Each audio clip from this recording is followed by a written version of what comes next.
Donc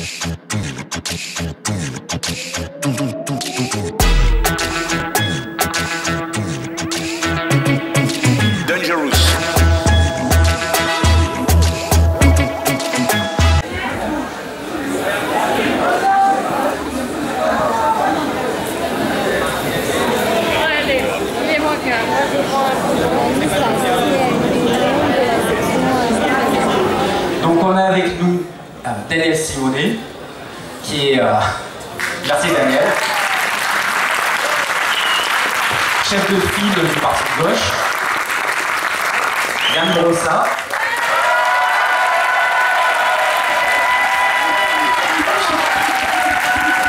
Chef de file du parti communiste. Anne Hidalgo. Chef de file du parti socialiste. Et Christophe Najowski, chef de file d'Europe Écologie Les Verts. Depuis 2001, c'est la gauche qui est aux affaires à Paris. Qu'est-ce qui a changé grâce à la gauche à Paris? Le fait que la gauche ait gouverné à Paris depuis 2001, c'était quand même une grande première, puisqu'il n'y avait pas eu de maire de gauche depuis la Commune de Paris, et que l'arrivée de cette équipe autour de Bertrand Delanoë a profondément changé Paris. Ce qui a changé dans Paris, c'est d'abord Paris, sans doute le rapport des élus aux Parisiens. Un souffle démocratique, une relation dans laquelle on demande l'avis, on donne la parole aux Parisiens pour décider de notre destin commun. C'était une grande première en matière de démocratie, et je pense que le climat démocratique à Paris a été profondément bouleversé. Il y a des très jeunes ici qui ne s'en souviennent pas, mais avant 2001, on parlait de Paris pour des affaires politico-financières, et la fierté des Parisiens n'était pas tout à fait au rendez-vous. Ce qui a profondément changé aussi, c'est ce que nous avons pu faire en matière de logement. Nous avons fait du logement et du logement social une priorité. Depuis 2001, et d'ailleurs sans anticiper sur la suite, ça restera ma priorité pour après 2014. Mais en matière de logement, une ville dans laquelle on a produit 70 000 nouveaux logements sociaux. Depuis 2001, ce n'est plus la même ville. C'est une ville dans laquelle 70 000 logements sociaux, c'est environ 200 000 personnes. 200 000 personnes ont pu rester à Paris alors qu'elles auraient été éjectées par le jeu tout simple de la pression du marché et des prix de l'immobilier. Cette politique de logement social, ça veut dire qu'aujourd'hui Paris est passé de 13% à 20% de logements sociaux en 2 mandatures, et que donc il y a une population, contrairement à ce qu'on nous explique, Paris qui serait la ville des très riches et des très pauvres, non, Paris est une ville dans laquelle il y a aujourd'hui essentiellement des classes moyennes. Ça, je crois que c'est un élément très fort. Autre élément très fort que nous avons poussé sur les déplacements, sur l'écologie, sur tout ce travail autour de l'air qu'on respire, qui est très important, mais je voudrais insister notamment sur la question de la solidarité. Vous savez qu'à Paris, nous avons une politique sociale très ambitieuse.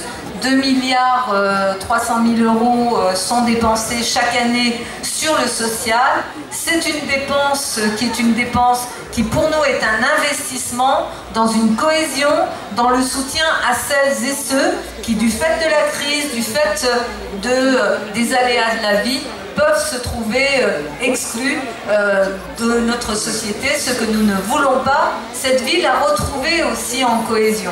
Ça reste une ville très dure. Il y a beaucoup de choses qu'on a réussies, il y a encore énormément de choses à faire. Enfin, quand même, parce que ça c'est à mettre à notre crédit collectif, on avait la discussion il n'y a pas longtemps sur une proposition du Parti communiste, la remunicipalisation de l'eau est quelque chose que nous avons porté très fièrement ensemble et qui s'avère être une belle réussite.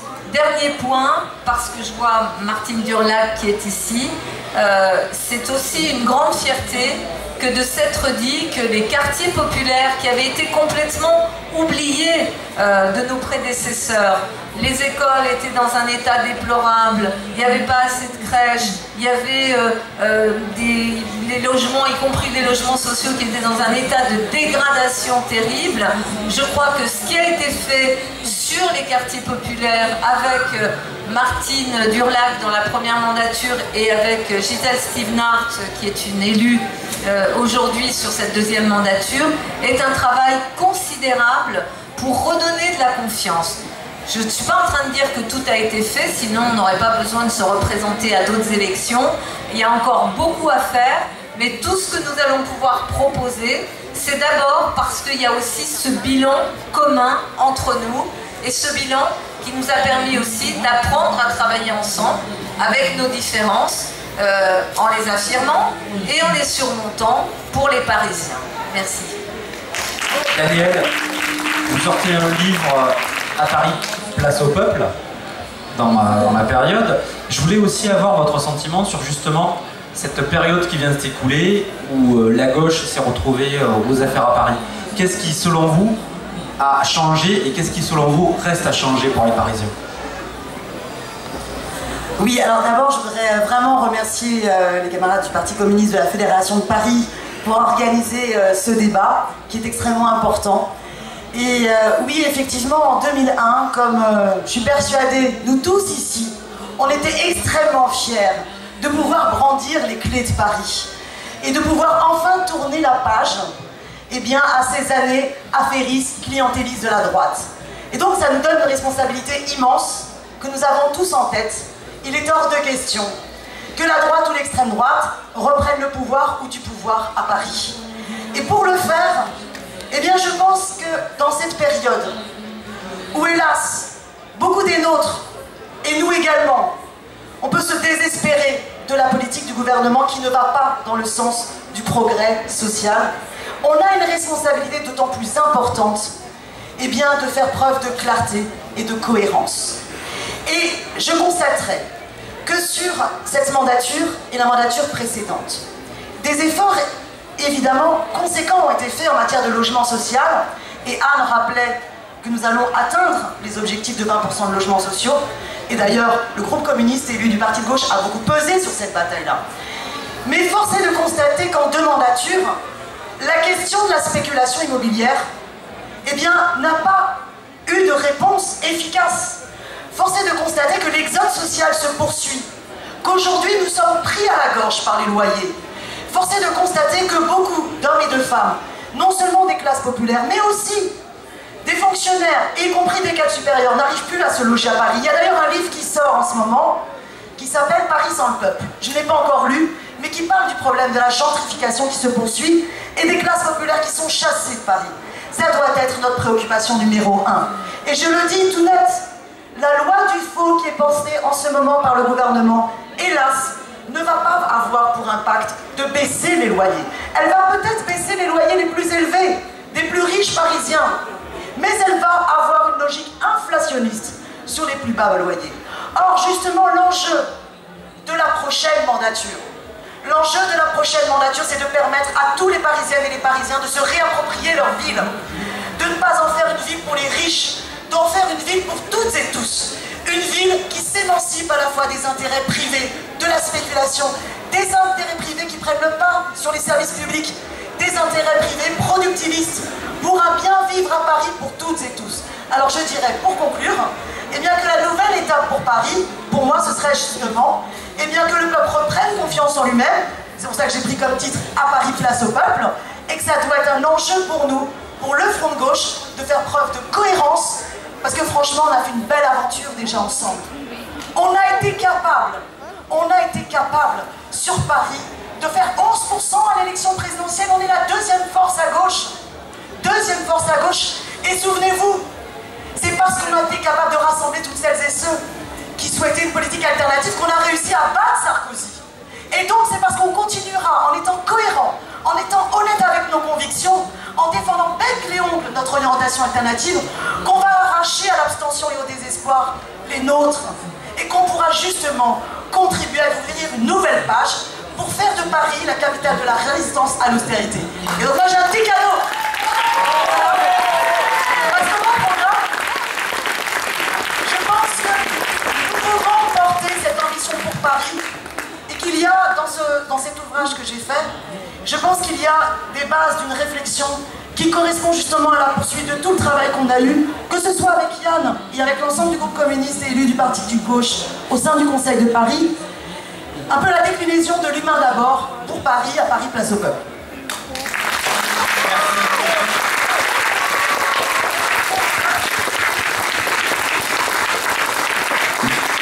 Merci Daniel. Donc bien évidemment, nos invités auront l'occasion de se répondre entre eux, mais peut-être là on va continuer le tour de table, justement sur le point de départ qui est qu'est-ce qu'on sort de cette première étape de la gauche à Paris et les ambitions, avec Christophe Nadjowski. Bien, bonjour à toutes et tous, et merci à la Fédération de Paris du Parti communiste pour cette invitation, merci à Yann pour cette invitation, pour qu'on débatte ensemble, à gauche, de la question à la fois de ce que nous avons fait ensemble depuis 2001 à Paris et de la façon dont nous voyons cette nouvelle période qui s'ouvre devant nous. Je suis très heureux d'être ici. Alors certes, je suis le vert de service en quelque sorte. Il y a toutes les couleurs qui vont du rose jusqu'au rouge vif. Mais sachez que le vert que je suis est tout à fait à l'aise ici, dans le peuple de gauche, pour discuter avec vous. Depuis 2000 ans, on a fait beaucoup de choses à Paris, et je pense qu'on n'a pas à rougir du bilan de celui de la majorité de gauche. On sortait d'une période avec une droite qui était affairiste, c'était les marchés truqués, c'était les faux électeurs, c'était le clientélisme à tout va. On a tourné définitivement la page de tout ça, on a répondu à tout un tas de questions, mais je pense qu'il y a encore des chantiers qui sont devant nous, notamment sur la question du logement qui reste aujourd'hui le problème numéro 1 des Parisiens. Alors, on va peut-être débattre aussi de la question de savoir si nous sommes bien ensemble ici, mais si nous allons aller ensemble de manière séparée à ces prochaines élections. Pour nous, le fait d'avoir choisi l'autonomie, ce n'est pas un problème. C'est une autonomie de projet, une autonomie politique, et nous avons bien entendu l'objectif final de faire en sorte que la droite, et notamment le sarkozysme, ne reviennent pas à Paris. Je crois que nous pouvons tous partager cet objectif sans discussion. Parce que le sarkozysme, il est toujours là. Il est incarné par celle qui en a été le porte-parole jusqu'en 2012. Celle qui a porté la parole de celui qui a prononcé les discours immondes de Dakar et de Grenoble. Celui qui aujourd'hui, et hier déjà, chassait directement sur les terres du Front National. Et l'extrême droite, elle monte aussi, elle est aussi présente, malheureusement, dans le pays. Et donc, ça n'est pas par une unité de façade et des listes uniques au premier tour que nous répondrons forcément à la désespérance sociale et aux préoccupations des Parisiennes et des Français. Et nous n'avons pas le culte du chef non plus, à gauche. Nous avons le culte du débat, de la démocratie, et c'est bien l'objectif des élections municipales au premier tour de pouvoir porter projet contre projet nos propositions. Alors les propositions que je porte moi sont les propositions de l'écologie. L'écologie, c'est un projet de transformation de la société. C'est un projet qui ne se satisfait pas du système économique néolibéral dominant. C'est un projet de transformation qui vise, comme le dit Hervé Kempf, qui est le journaliste du journal Le Monde, qui a été remercié en tout cas viré par son journal pour cause de désaccords, notamment sur le traitement du projet inutile d'aéroport de Notre-Dame-des-Landes. Que dit Hervé Kempf? Il dit « l'écologie remet en cause le système ». Donc mon écologie à moi, c'est une écologie qui remet en cause le système, qui ne se satisfait pas de la situation telle qu'elle existe aujourd'hui. C'est une écologie qui ne veut pas que l'on construise des tours de bureaux à Paris. C'est une écologie qui ne veut pas que l'on paye des stades très chers pour des clubs privés qui vont utiliser ce stade 20 matchs par an. C'est une écologie qui ne se satisfait pas non plus de la spéculation immobilière et du fait qu'on laisse de plus en plus de gens à la rue. Mon écologie à moi, c'est une écologie qui donne la priorité au logement sur les bureaux. On a plus d'1 million de mètres carrés de bureaux vides à Paris. La priorité, c'est le logement, c'est pas les bureaux. Mon écologie à moi, c'est une écologie qui donne la priorité aux équipements publics et aux services publics de proximité, au sport de proximité, à la petite enfance, puisque je suis en charge de cette question, je connais bien aussi les préoccupations des Parisiennes et des Parisiens. Donc c'est dans ce sens-là que nous devons réorienter notre projet pour les années qui viennent, changer de cap, rompre aussi avec un certain nombre d'orientations du passé, ne pas avoir peur de le faire. Et c'est comme ça que je crois que nous pourrons combattre à la fois dans les idées et dans les urnes, la droite et l'extrême droite à Paris. Je voudrais terminer avec quelques mots quand même d'Albert Jacquard, puisqu'il nous a quittés cette semaine. C'était un militant, comme tout le monde le sait, de l'écologie, mais bien au-delà de l'antiracisme. C'était un militant qui défendait les mal logés, qui défendait les sans-droits et les sans-papiers. Et il nous laisse ces mots à propos de notre modèle de développement. Il nous dit « Reste à développer tout ce qui n'affecte pas la terre. Il se trouve, quelle chance, que les activités qui nous apportent le plus de satisfaction, la recherche, la création de la beauté, l'éducation, la santé, se rangent dans cette catégorie. Dans ces domaines, nous pouvons sans limite exiger plus de notre commune humanité. Cette humanité que nous avons à construire, nous pouvons l'imaginer à la fois consciente des contraintes que la nature lui impose et capable d'une dynamique joyeuse. Pourquoi pas? Cela ne dépend que de nous.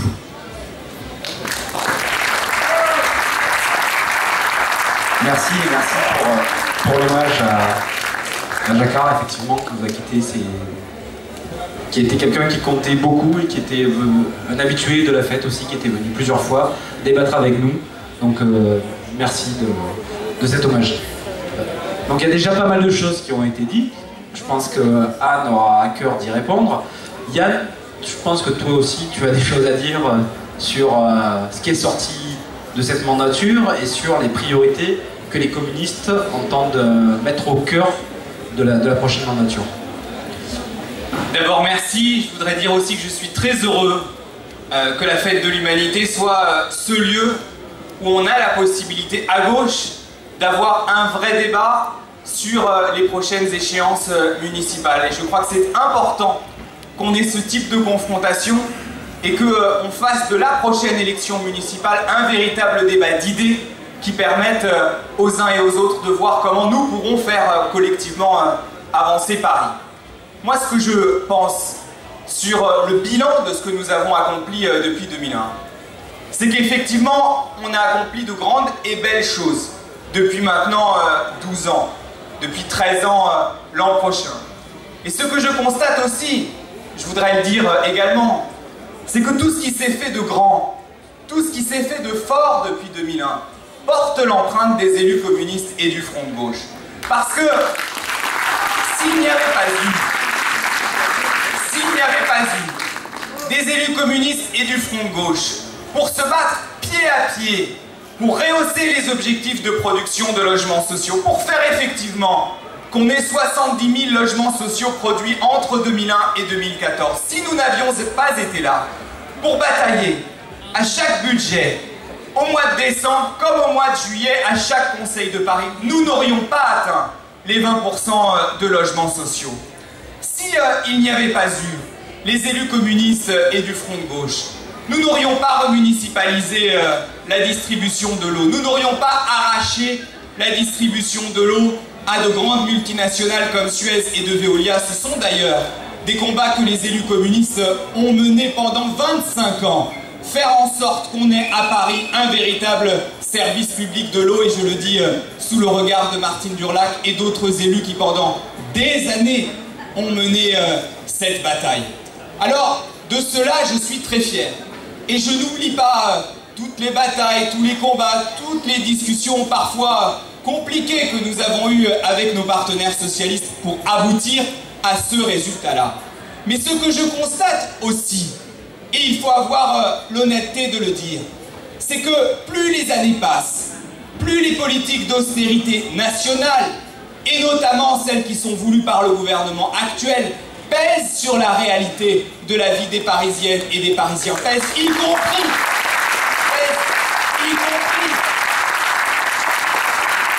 sur la capacité que nous avons, nous, comme collectivité locale, pour produire du service public, pour produire du logement social, pour produire du vivre ensemble. Il serait absurde de penser que ces politiques nationales n'ont aucune conséquence sur la réalité que nous vivons et sur les arbitrages que nous sommes amenés à faire, nous, comme élus d'une majorité municipale de gauche.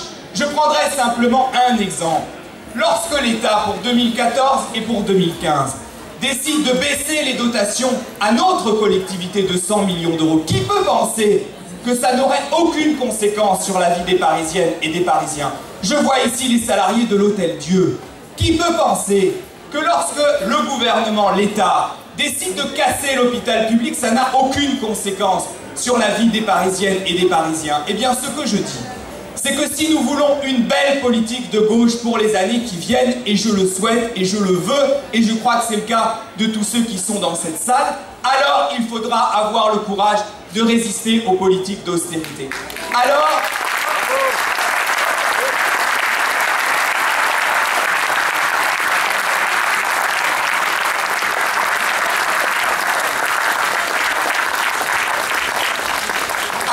il faudra qu'à chaque fois que dans la future majorité municipale de gauche, nous devrons arbitrer entre l'intérêt du gouvernement et l'intérêt des Parisiens, il faudra choisir l'intérêt des Parisiennes et des Parisiens. Donc lorsque je dis cela, lorsque je dis il faudra résister aux politiques d'austérité, ça n'est pas une volonté tactique de nationaliser artificiellement un scrutin municipal.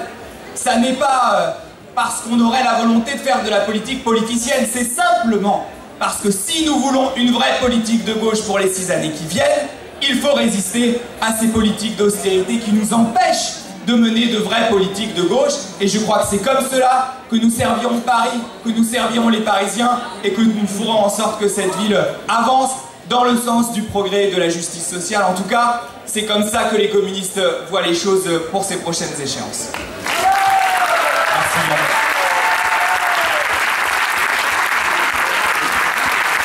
Bien. Il y a déjà pas mal de questions qui sont sorties sur ce premier tour de table. Je vous ai vu applaudir quand Yann a dit entre l'intérêt des Parisiennes et des Parisiens et le soutien au gouvernement, il faut choisir l'intérêt des Parisiennes et des Parisiens. J'avoue que ça doit quand même pas être forcément la question la plus simple à trancher. Comment vous, justement, vous engagez sur cette question-là de la priorité à l'intérêt des Parisiennes et des Parisiens? Merci. D'abord, modestement, je suis candidate pour être maire de Paris. Et donc, ce qui me guide, contrairement à ce qui se passe dans la maison adverse, à droite, ce qui me guide, c'est l'intérêt des Parisiens. J'aurais pu faire d'autres choix, j'aurais pu aller ailleurs, j'aurais pu m'occuper depuis longtemps de politique nationale et être sur ce terrain-là. Mon choix, c'est celui de Paris. Et être maire de Paris, si les Parisiens le décident en mars prochain, c'est à la fois une très grande responsabilité, mais c'est beaucoup de liberté. Beaucoup de liberté, et vous savez que la position du maire de Paris est une position qui peut peser, en tous les cas c'est comme ça que je l'entends, d'ailleurs c'est comme ça qu'elle a été exercée ces dernières années. Donc bien sûr, moi ce qui me guide, et la seule chose qui me guide, c'est l'intérêt des Parisiens. Et d'ailleurs, comment faire ce lien qu'on fait parfois un peu facilement entre ce qui se passe au niveau national et au niveau local, quand à Paris, nous avons quand même depuis plus de 10 ans, et je compte bien pouvoir poursuivre si les Parisiens m'accordent leur confiance, une politique qui n'a rien à voir avec l'austérité. Quand on investit 9 milliards d'euros de 2008 à 2014, 9 milliards d'euros dans le service public pour les Parisiens, dans un tramway, dans du logement social, dans des écoles, dans des crèches. On a quand même ensemble créé 41 écoles, bon je passe sur le bilan détaillé. Quand on investit cet argent-là des Parisiens, on le fait parce qu'on décide de le faire. Je ne serai pas de celles qui considèrent que c'est de l'austérité que de placer l'investissement dans le service public à ce niveau-là. Quand on dépense et qu'on le fait à juste titre parce qu'il faut le faire, 2 milliards 300 millions d'euros sur la solidarité, on n'est pas dans une politique d'austérité. Qu'on essaye de le faire et de le faire bien, de bien gérer pour que chaque euro des Parisiens soit bien dépensé et soit efficace pour les Parisiens, ça c'est une certitude. Mais pour moi les choses sont très claires et je l'ai dit d'ailleurs depuis le début. Vous savez, sur la question du logement, je l'ai dit, chacun le dit à cette table, ce sera une priorité de la prochaine mandature.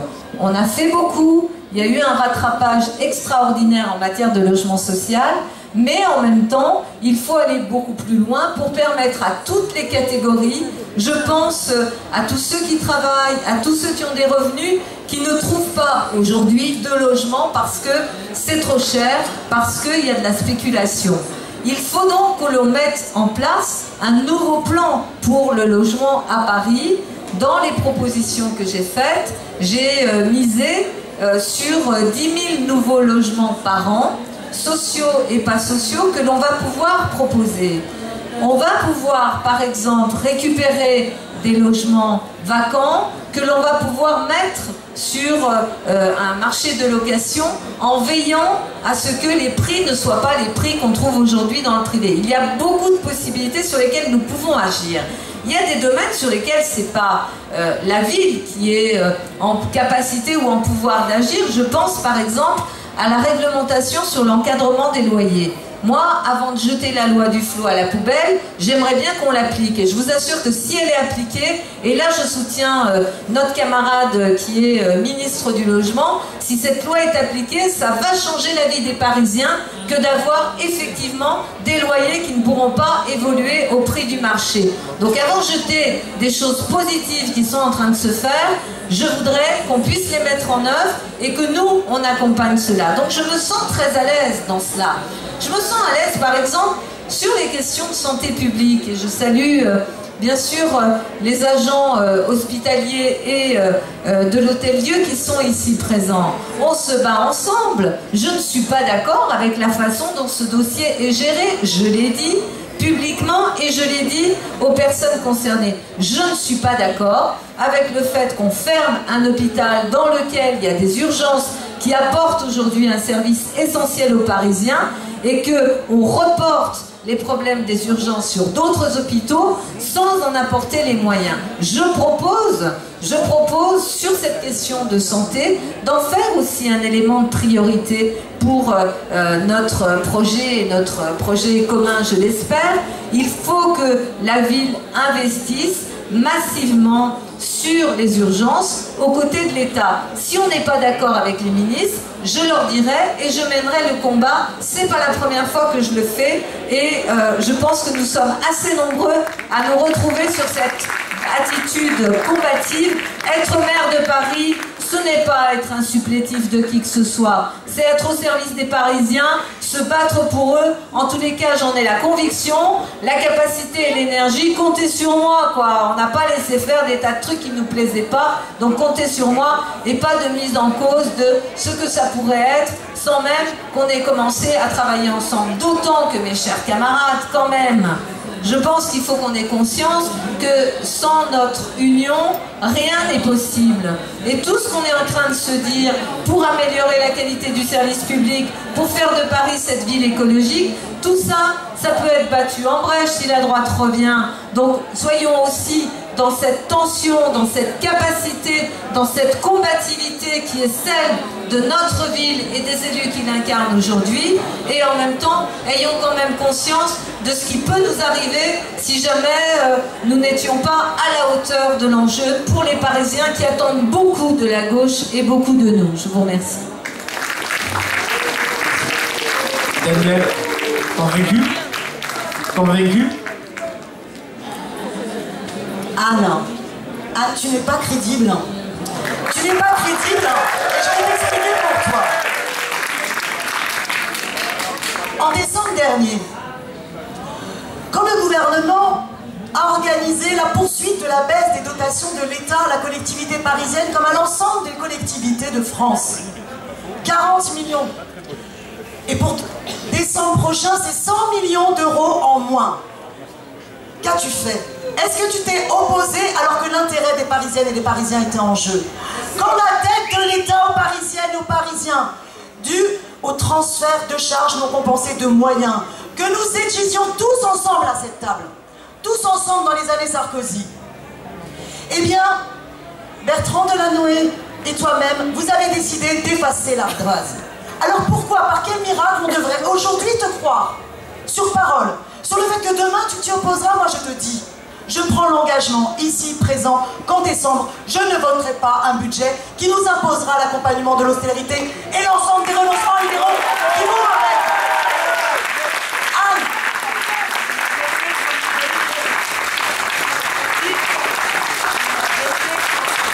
Ça va faire un peu Anne, ma chère Anne, ne vois-tu rien venir? Mais Anne, excuse-moi, sur la question de l'Hôtel-Dieu. Pas trop le débat, ma chère Danielle.